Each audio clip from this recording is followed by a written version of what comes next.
Salut tout le monde et bienvenue dans cette nouvelle vidéo qui est donc ma vidéo bilan 2021, objectif 2022. Je vais essayer d'être assez brève dans ce que je vais vous raconter parce que c'est sûrement pas très intéressant en vrai. J'ai eu une année 2021 assez pourrave en termes de lecture et pas que. Euh, donc voilà, bon, on va essayer d'être assez rapidos et surtout de s'axer sur le positif et sur ce que j'espère pour 2022. Voilà, ne pas s'attarder sur ce qu'il y avait de moins bien et aller de l'avant. Ouah, c'est beau, c'est fort, c'est intense.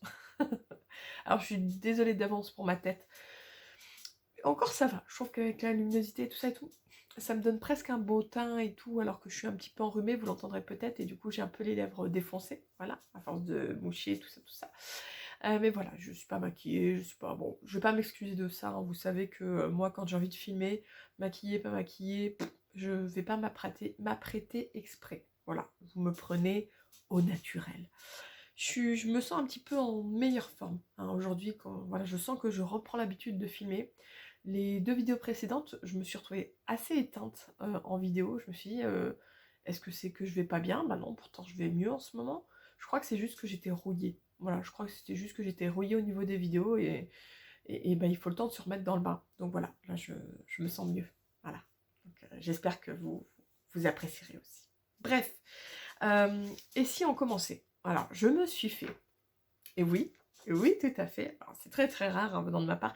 Je prépare très rarement mes vidéos, mais là je me suis dit quand même, il faut que je pose un petit peu ma tête, mon cerveau pour voir un petit peu ce qui s'est passé en 2021 et ce que je souhaite pour 2022, parce que ce sera quand même mieux structuré. Donc, bilan 2021. Comme je vous disais, ça a été une année assez catastrophique niveau lecture. Finalement, le gros point positif de mon année 2021, c'est la naissance de Joa, donc mon deuxième garçon, le 31 janvier. Vraiment, ça, voilà, c'était un bonheur sans nom. Pas l'accouchement lui-même, hein, mais le fait d'accueillir mon deuxième garçon. Mais forcément, qui dit deuxième enfant, dit nouvelle organisation à 4, avec 2 enfants en bas âge, puisque Noé à ce moment-là avait à peine 2 ans. Voilà, je savais que forcément ça risquait d'être un poil complicado, vous voyez. Donc voilà, la naissance, il faut vous remettre de l'accouchement, c'est quand même pas facile. La nouvelle organisation à 4 instaurée, surtout une fois la reprise du travail. J'ai repris le travail au mois de... Seigneur Dieu, je suis en train de me tomber dessus. A few moments later. On va dire que c'est stable maintenant. Donc, je disais, j'ai repris le travail du coup au mois de mai. Donc voilà, il fallait se réorganiser en sachant qu'à ce moment-là, moi j'avais mes 2 garçons qui allaient à la crèche. Donc ça allait, parce que finalement, certes, c'était la course, mais tu prépares les gamins, tu les mets dans la voiture et tu les prends les 2 et tu les laisses à la crèche. Et le soir, idem, tu les récupères les 2 et voilà. C'était intense, mais j'ai senti courant de l'été que ça y est. Je prenais à peu près mes marques vis-à-vis de ça, que avoir 2 enfants finalement ça allait. Joie n'est pas un enfant extrêmement difficile en comparaison, alors je mets comparaison mais parce que de Noé qui quand il avait le même âge était plus compliqué, ou même tout bébé, je veux dire nourrisson, même avant d'avoir vécu ce qu'il a vécu, il était compliqué. Mais voilà, très vite j'ai eu l'impression vraiment pendant l'été 2021 de trouver mes marques et de me dire ouais c'est bon, je peux revenir sur YouTube, je peux me remettre dans la lecture, on y croit.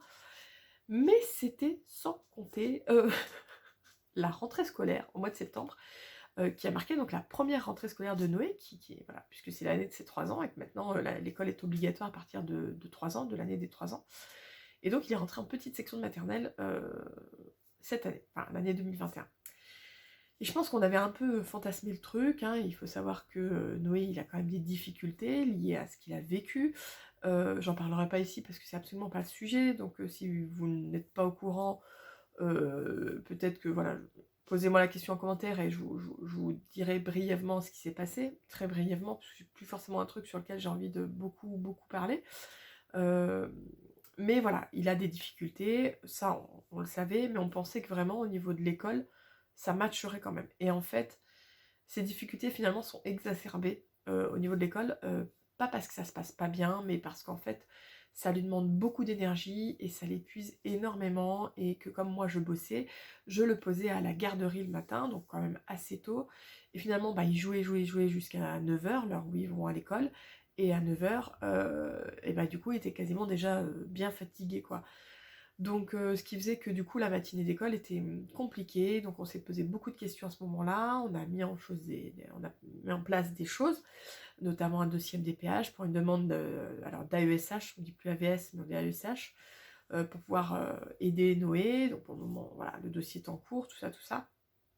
Bref, voilà, ça a été donc de septembre jusqu'à décembre une période compliquée pour moi, parce que beaucoup de stress, hein, parce que je crois que personne n'a envie de voir son enfant être en difficulté à l'école, personne n'a envie d'entendre les enseignants dire que c'est compliqué avec Noé, même si c'était absolument pas dit méchamment, que c'était plus sur le côté organisationnel, dans une classe de 25 gamins de 3 ans et demi, voilà, sans aide, hein, puisqu'elles sont juste la maîtresse et la TSEM, bah ouais, c'est compliqué à gérer émotionnellement parlant, c'est compliqué à gérer aussi parce que finalement, le matin, j'emmenais Noé à la garderie, j'emmenais Joa à la crèche, ensuite j'allais au boulot, le soir je repartais, j'allais à la crèche, je récupérais Joa, ensuite j'allais, alors non, le soir du coup non, c'était, enfin, bon bref, le soir j'avais pas récupéré Noé, voilà, quand je récupérais Joa à la crèche, enfin bon, bref, c'était tout un truc où j'ai senti qu'au fur et à mesure du temps, je m'épuisais aussi dans ce fonctionnement-là. Mais en même temps, il n'y avait pas d'autre fonctionnement de possible. Parce que vous me direz, pourquoi Rani, il en emmenait pas un, etc. Il peut pas. Rani, il a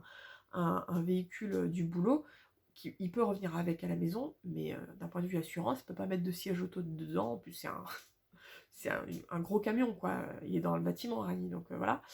Donc d'un point de vue assurance, il peut pas mettre les enfants dedans, donc c'était forcément moi. Bref. Et puis se poser surtout aussi la question de est-ce que c'est une bonne idée de continuer comme ça pour Noé, en sachant que finalement, si je l'amenais à l'école tous les matins, bah, ce serait peut-être voilà, mieux, enfin il serait peut-être moins fatigué, en sachant qu'il ne va toujours pas à l'école les après-midi, il est autorisé, parce que il s'épuise, enfin voilà, il est très fatigable. Voilà. Donc de septembre à décembre, c'était le moment où vraiment c'était compliqué pour moi, mais pas que pour moi, hein, pour Rani aussi. Émotionnellement parlant, physiquement parlant, les nuits étaient pas forcément meilleures pour les enfants, donc bah, tu t'épuises la journée, mais la nuit tu dors pas beaucoup plus. Donc voilà, j'étais pas dans un super état total, hein, général, voilà. Donc tout ça pour dire que mon bilan du coup a été pas top en 2021. En termes de lecture, je me suis noté 33 romans lus.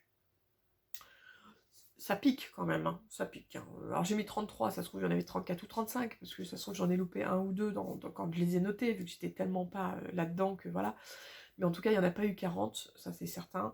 Il y a eu beaucoup de petits romans en plus, des romans courts, voire des novellas, donc dans les 33 en réalité, je suis même pas sûre qu'il y ait vraiment 30 romans de 300, 400 pages, vous voyez. Ça a vraiment été une année assez pourrie d'un point de vue lecture, pas dans le sens les lectures ont été mauvaises, mais vraiment dans le sens j'ai pas lu, j'ai très peu lu. Parce que vraiment, pour moi, ça, c'est peu. C'est très peu. Je le dis souvent, mais avant d'avoir des enfants, moi, je lisais 10 à 12 romans par mois. Je sais pas si vous vous rendez compte, mais ça veut dire que j'allais à plus de 100 romans, hein, je parle pas de livres, hein, vraiment de romans. Je lisais plus de 100 romans par an. Alors, certes, j'avais tout à fait conscience qu'en ayant des enfants, je lirais moins, mais là, je vous avoue que l'année 2021, je crois qu'elle bat tous les records. Ou presque.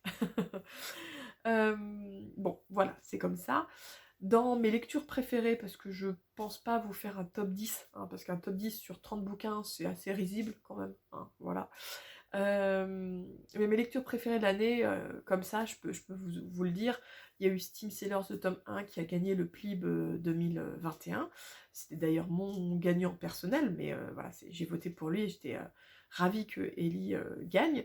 D'ailleurs, il faut que je lise le tome 2, puis le tome 3, mais je l'ai pas encore le tome 3, donc voilà. Il y a eu Fleur d'Oko, le tome 1 de Laetitia Danae aussi, que j'ai beaucoup aimé, qui est actuellement dans les 25 sélectionnés du PLIB 2022. Voilà, ça a vraiment été une excellente lecture. J'avais un peu peur parce que je lis plus beaucoup de young adulte, ça me correspond plus trop en ce moment. Et j'ai trouvé que certes, il y a des codes du young adulte, mais que justement, il n'y en avait pas trop. En tout cas, donc, quand j'ai lu, vraiment, j'ai complètement accroché. Donc je vous le conseille également. J'ai beaucoup aimé La Maison Bleue Horizon de Jean-Marc Desnaux. je m'attendais pas à autant aimer. C'est vraiment une lecture très addictive, en fait. Très addictive, et même pour des gens un peu flippettes comme moi. Alors oui, vous flippez un peu, mais c'est pas fait pour être complètement horrifique, c'est vraiment fait pour être sur des enquêtes un peu... Moi je trouvais que c'était un peu un mix entre les séries, vous voyez, genre Medium. Je sais pas si vous vous souvenez de cette série, ça m'a fait penser un peu à ça, à Medium. C'est-à-dire que c'est un peu flippant quand même, mais en même temps, même en étant flippette, on peut quand même apprécier le truc. Un peu comme comment dire, Sixième Sens. Vous voyez, c'est un peu cette ambiance-là. Moi, j'ai vraiment beaucoup aimé. Et j'ai lu le tome 2 d'ailleurs, hein, pendant l'année 2021, que j'ai aussi beaucoup aimé. Et je vais continuer jusqu'à la fin de la saga parce que vraiment, j'aime beaucoup. Voilà, j'aime beaucoup. Et ça se lit vite, c'est des petits livres, justement. Ensuite, on a aussi les maîtres en lumineur. Les maîtres en lumineur, je pense qu'on est très nombreux à avoir vraiment adoré. Ça m'a fait un bien fou de lire un roman qui avec autant d'action, mais de l'action rondement menée, avec des personnages vraiment tous intéressants, qui sont pas très stéréotypés pour être franche. Et ouais, franchement, non, j'ai adoré les maîtres en lumineur. Et j'ai le tome 2 qu'il faut que je lise également. Je l'ai eu pour Noël. Donc, en même temps, je dis ça, mais Camos Pépitos, hein, je l'ai pas eu depuis longtemps. Je me suis aussi noté du coup Le chien du forgeron. Parce que même si je l'ai lu en fin d'année, là, vous l'avez sûrement vu passer vite fait en stories sur Insta si vous me suivez, je vous ai dit que c'était une très bonne lecture. Vraiment, j'ai vraiment beaucoup aimé. Alors, il faut aimer, il faut rentrer dans le genre du récit, parce que je vous en parlerai en point lecture, mais voilà, c'est une histoire qui est racontée par un, comment dire, par un conteur, en fait. Donc, c'est pas... c'est pas bourré d'action, c'est pas... Voilà, il faut aimer ce truc un peu d'une histoire racontée, vraiment, vous avez, dans la façon de faire du récit. Voilà, faut accrocher à ça. Si vous accrochez pas à ça, vous accrocherez pas au roman. Par contre, si vous accrochez à ça, je pense qu'il y a moyen de bien apprécier votre lecture. Donc voilà, on va dire que c'est un peu mon top 5, sans qu'il y ait de premier, deuxième, troisième, parce que j'y ai pas réfléchi.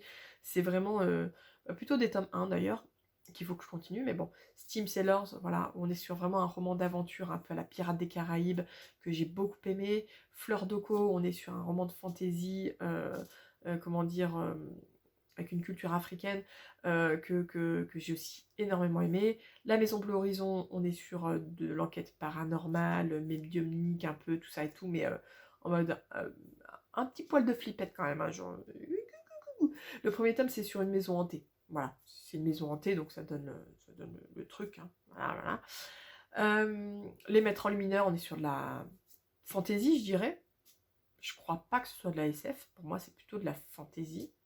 Mais c'est vrai qu'il y a une notion un peu scientifique là-dedans, donc c'est compliqué peut-être de dire exactement ce qu'il en est, mais en tout cas, voilà, c'est top. Et le chien du forgeron, on est typiquement sur de la fantaisie, pure et dure. Voilà. Avec un petit côté mythologique, mais pas une mythologie...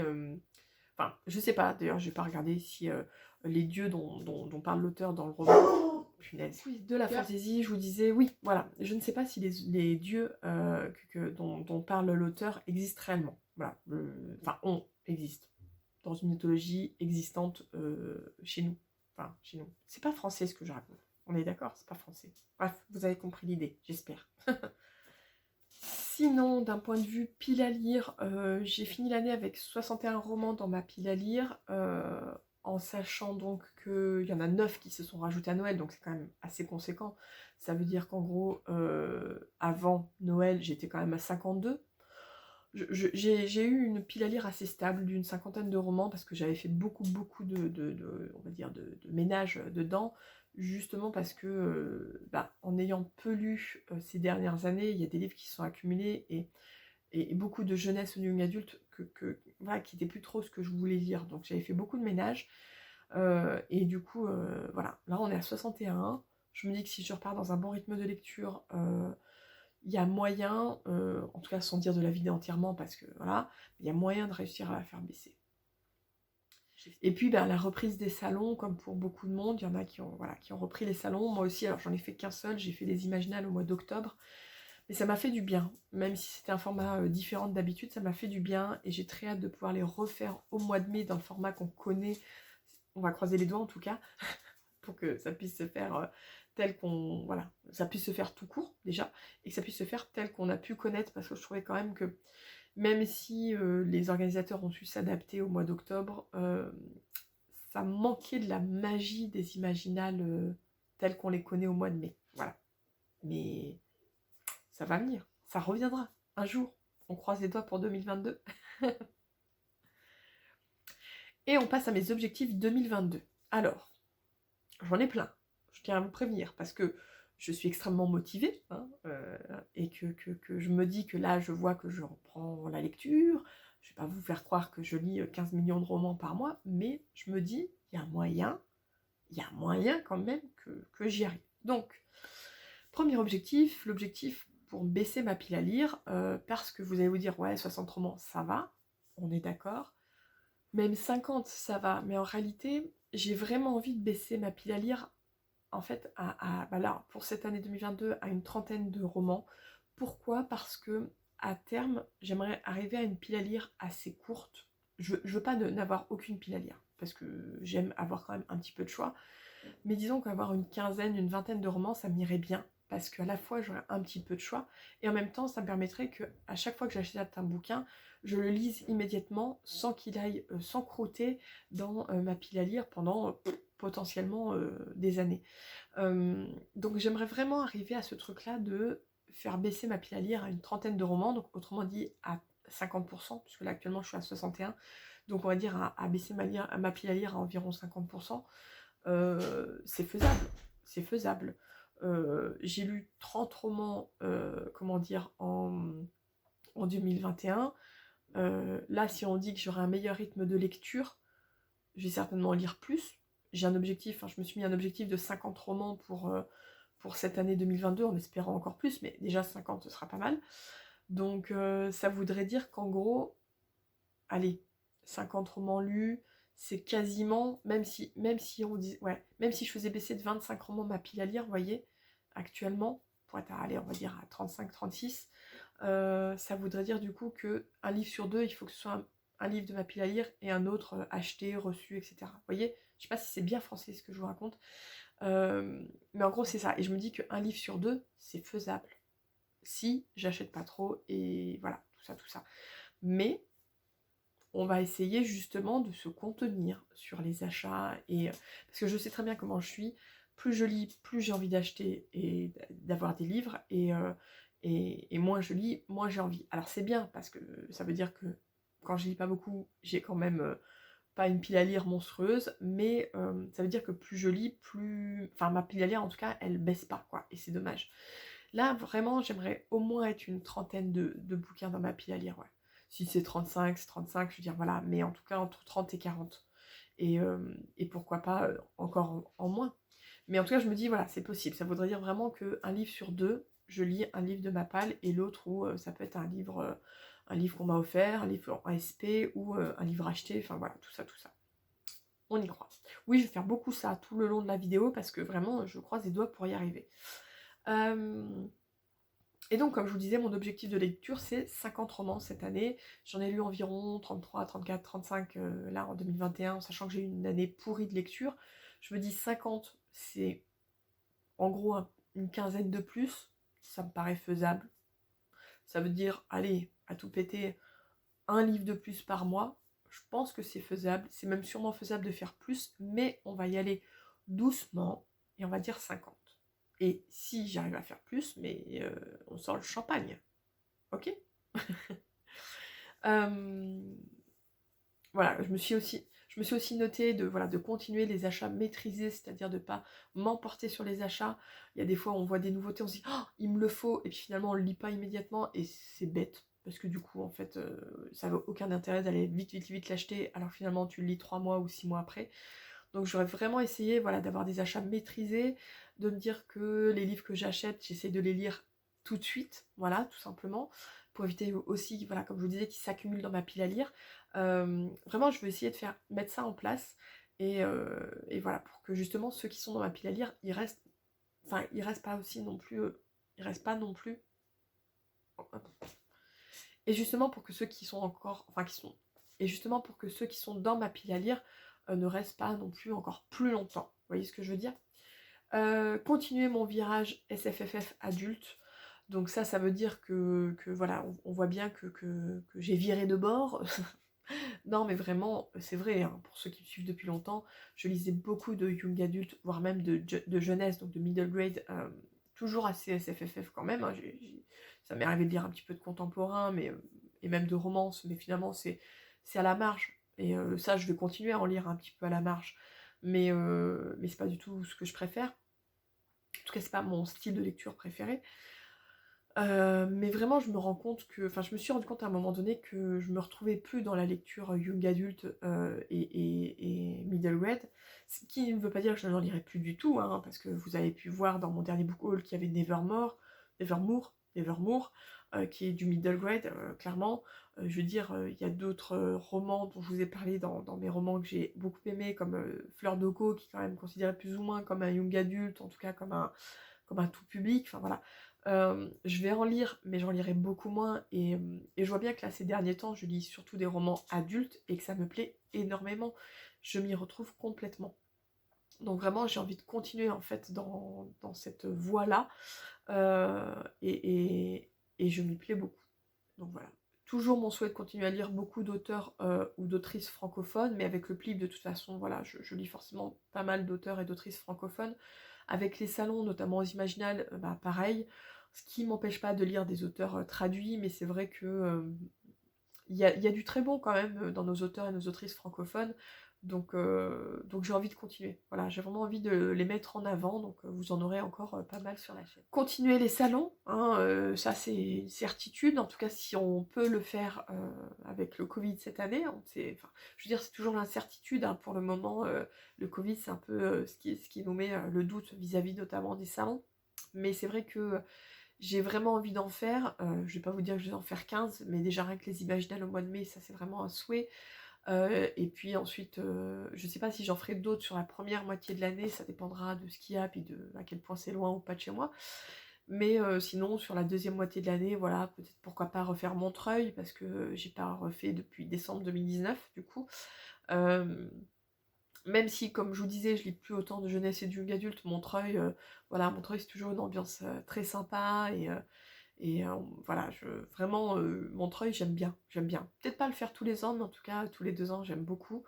Et puis, pourquoi pas d'autres salons, à voir lesquels, mais pourquoi pas d'autres petits salons qu'il peut y avoir plus ou moins proches de chez moi. Parce qu'il y en a quand même quelques-uns de SFFF, enfin, pas très éloignés de chez moi, donc c'est vrai que, voilà, pourquoi pas. Mais en tout cas, sur, on va dire, les Imaginales, et très probablement Montreuil, et pourquoi pas d'autres salons. Mais les salons, c'est un lieu que j'aime beaucoup parce qu'on rencontre des gens, qu'on revoit des personnes qu'on voit parfois que à ce moment-là, mais ça reste complètement cool. Et on voit les auteurs et les maisons d'édition, et voilà, j'aime beaucoup. D'un point de vue, on va dire, contenu, j'aimerais bien pouvoir faire des chroniques, alors peut-être pas de tous les romans que je lis, mais de faire des chroniques de certains romans sur Insta, un peu comme j'ai pu faire début d'année 2021, et que j'ai rien remis en post, hein, je parle pas en stories, en post depuis, donc depuis 1 an. Mais j'aimais bien ce format, prendre une photo, un petit peu la traficoter, et puis faire une chronique écrite. Et puis du coup également faire, voilà, pourquoi pas toutes mes chroniques aussi sur Critics Books, hein, l'application qu'on a lancée avec Céline, Colline, voilà, qui sont une partie des personnes qui font le PLIB avec moi, qui est encore en bêta test, hein, Critics Books, mais n'hésitez pas à vous inscrire, que vous soyez sous Android ou Apple, parce que même si c'est encore de la bêta, ben, ça peut tout à fait voilà, être intéressant pour vous. Et on espère pouvoir continuer à bientôt proposer plus de choses encore au niveau de Critic Books, mais ça vient. Tout vient à point à qui sait attendre. Voilà. Donc ouais, chronique écrite, j'aimerais bien, voilà, sur Insta, sur Critics Books, faire un petit peu ça, pas forcément un truc de 3 pages, mais pouvoir écrire un petit peu, ouais, les écrire, les garder en format écrit. Je trouve que ça me manque, en fait, de ne pas avoir ce format écrit de mes chroniques, parce que le format vidéo, j'aime beaucoup, c'est ce qu'il y a de mieux, je trouve, pour partager avec vous, mais aussi, pour moi, pour garder le format de mes chroniques, j'aime bien, finalement, me dire, ah bah tiens, je peux aller voir, par exemple, sur Critics Books, l'affiche du bouquin et revoir ma chronique, ou sur Insta voir mes chroniques avec la jolie photo, quoi. Voilà. Donc j'aimerais bien me mettre là-dedans. Je prétends pas que je ferai les chroniques de tous les livres que je lis, mais déjà au moins en faire assez régulièrement.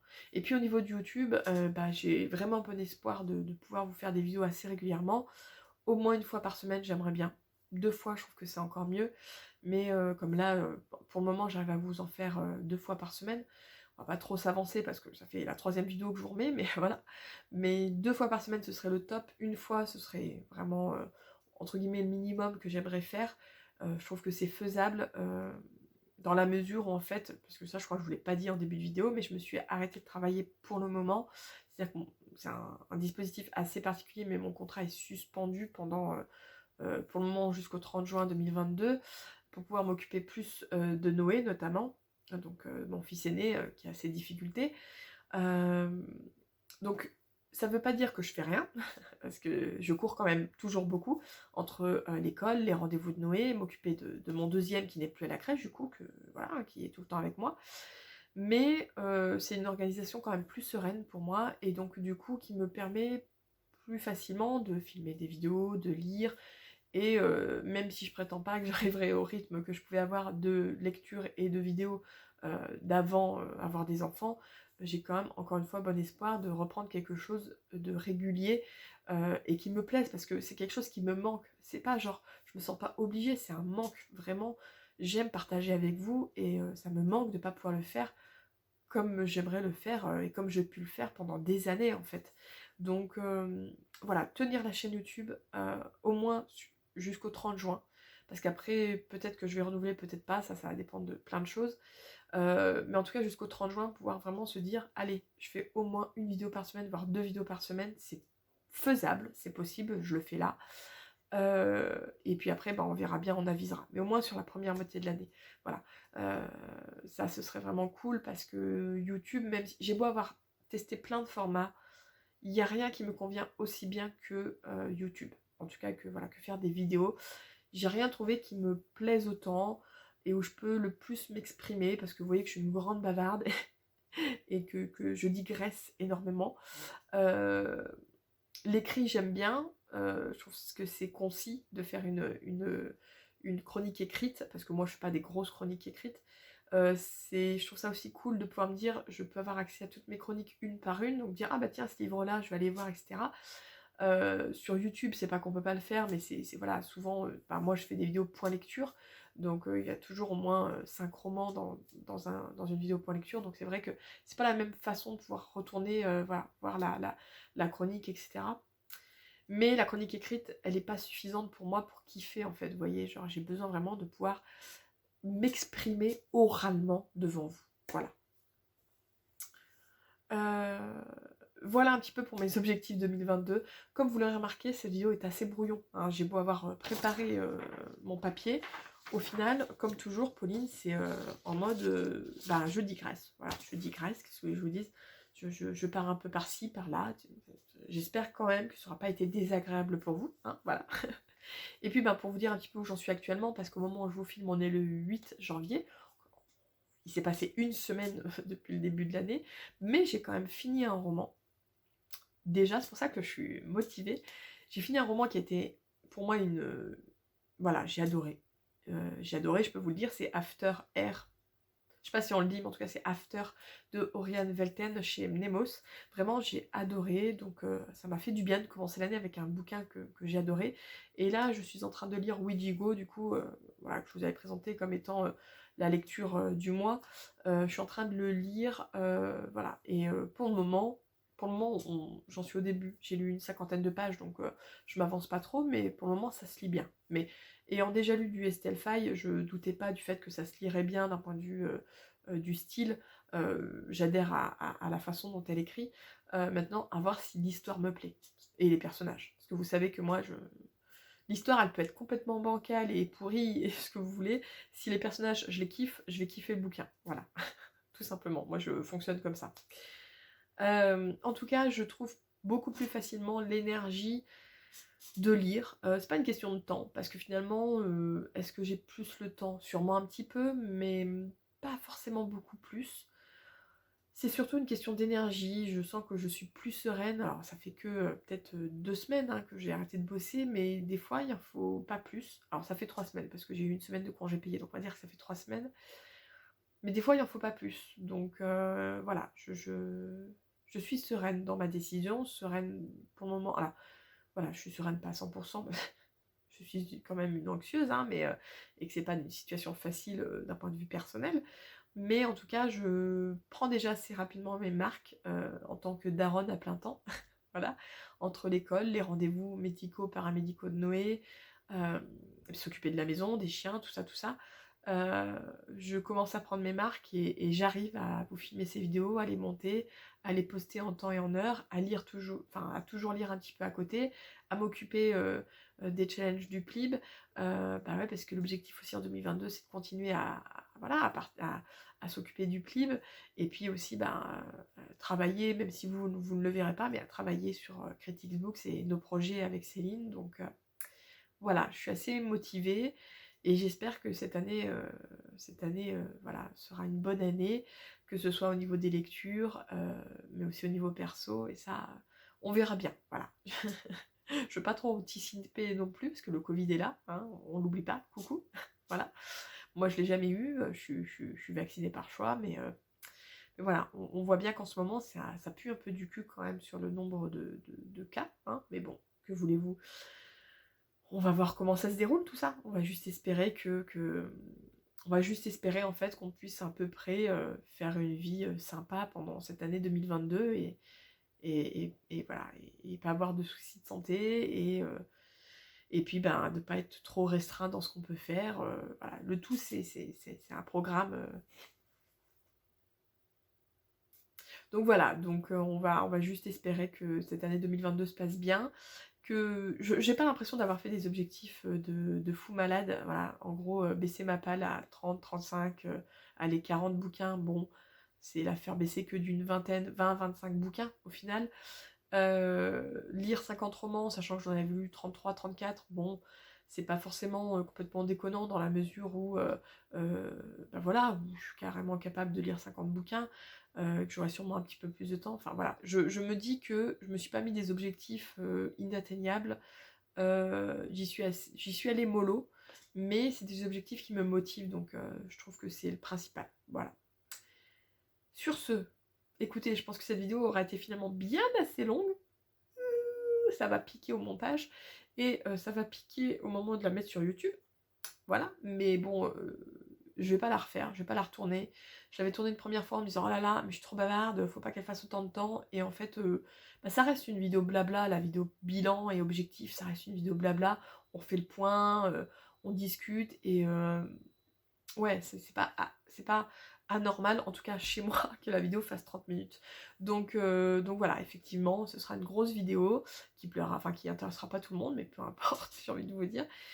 Quoi qu'il en soit, vous me direz un petit peu votre bilan. Je suis curieuse, dites-moi en commentaire combien vous avez lu à peu près de romans cette année, votre objectif pour l'année prochaine, votre pile à lire, tout ça. Est-ce que vous avez des objectifs ou alors est-ce que vraiment vous allez en mode ouh là là, ouf, on se met aucune pression, en sachant que moi je me mets pas de pression, hein. Les objectifs pour moi c'est pas forcément une pression, c'est plus de la motivation. Voyez. Enfin après je sais que pour certains parfois c'est comme les challenges, ça peut être quelque chose qui leur met de la pression. Moi les challenges et les objectifs c'est une forme de motivation parce que si je m'en mets pas, je vais très vite m'encrouter en fait. Voilà. Mais voilà, donc dites-moi si vous n'en avez aucun parce que ça vous met trop de pression, ou si au contraire vous vous challengez à fond, vous mettez des objectifs à fond, et même si vous les atteignez pas, vous vous en foutez, n'hésitez pas à me dire, et je vais quand même m'en arrêter là, et je vous dis à bientôt pour une nouvelle vidéo. Bye bye.